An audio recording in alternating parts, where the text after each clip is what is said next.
ഇനി നോക്കാം top headlines.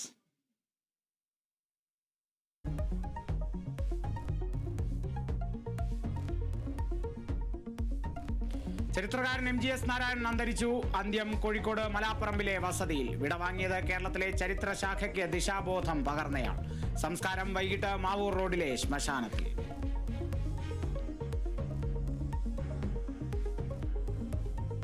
Pahalgam ഭീകരാക്രമണത്തിൽ പങ്കുള്ള 3 ഭീകരരുടെ വീടുകൾ കൂടി തകർത്തത് പുൽവാമയിലെ അസാൻ ഉൽ ഹഖ്, ഹാരിസ് അഹമ്മദ്, ഷാഹിദ് അഹമ്മദ് എന്നിവരുടെ വീടുകൾ. നിയന്ത്രണ രേഖയിൽ ഇന്ത്യൻ പോസ്റ്റുകൾക്ക് നേരെ വീണ്ടും പാക് വെടിവെപ്പ്. തിരിച്ചടിച്ച ഇന്ത്യൻ സൈന്യം. ഇന്ത്യ പാക് സംഘർഷത്തിൽ ഇടപെടില്ലെന്ന് ഡൊണാൾഡ് ട്രംപ്.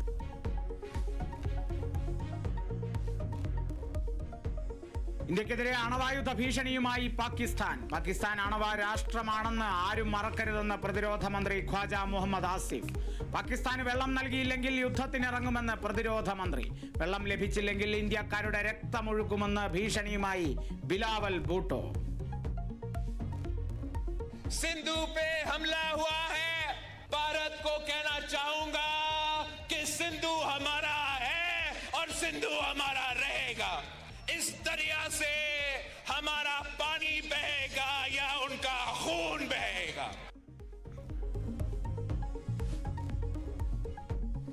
മസപ്പടി കേസിൽ മുഖ്യമന്ത്രിയുടെ മകൾ ടി വീണയ്ക്ക് കുരുക്കായി സ്വന്തം മൊഴി. CMR-ൽ നിന്ന് പണം വാങ്ങിയത് സേവനം നൽകാതെയെന്ന് വീണ സമ്മതിച്ചെന്ന് SFIO. നിർണായക മൊഴിയുടെ വിശദാംശങ്ങൾ SFIO കുറ്റപത്രത്തിൽ.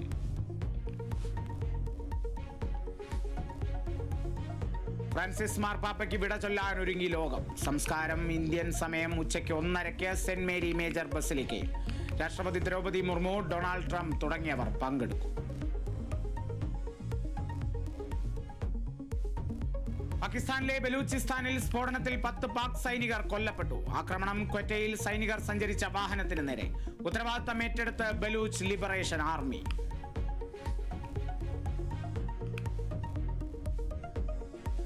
നെടുമ്പാശ്ശേരി വിമാനത്താവളത്തിൽ വൻ കഞ്ചാവ് വേട്ട. 5.5 കോടിയുടെ ഹൈബ്രിഡ് കഞ്ചാവുമായി മലപ്പുറം സ്വദേശി പിടിയിൽ. കഞ്ചാവ് പിടിച്ചത് കൊച്ചിയിൽ നിന്ന് റസൽ ഖൈമയിലേക്ക് കടത്തുകയായിരുന്ന കഞ്ചാവ്. കേരളത്തിൽ നിന്ന് വിദേശത്തേക്കുള്ള കഞ്ചാവ് കടത്ത് പിടികൂടുന്നത് ആദ്യം.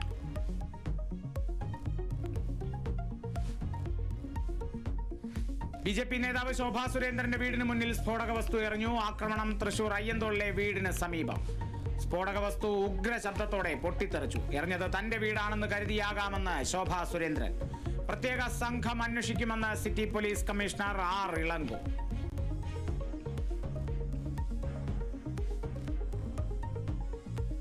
കോഴിക്കോട് BJP-യിൽ ഉൾപ്പോര് രൂക്ഷം. സജീവമായവരെ പുതിയ പുനഃസംഘടനയിൽ മാറ്റി നിർത്തിയതിനെതിരെ ഒരു വിഭാഗം.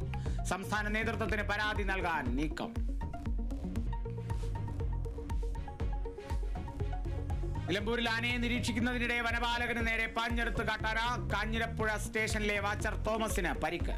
വയനാട് ആളെ കൊന്ന കാട്ടാനയെ കാടുകയറ്റാൻ ശ്രമം ആരംഭിച്ചു. ആനയെ തുരത്താൻ എല്ലായിടത്തും ഫെൻസിംഗ് സാധ്യമല്ലെന്ന് വനം മന്ത്രി AK ശശീന്ദ്രൻ. വയനാട്ടിലെ ജനവാസ കേന്ദ്രങ്ങളിൽ ഇറങ്ങിയ ആനകളെ പിടികൂടി ഉൾവനത്തിൽ വിടുമെന്നും മന്ത്രി.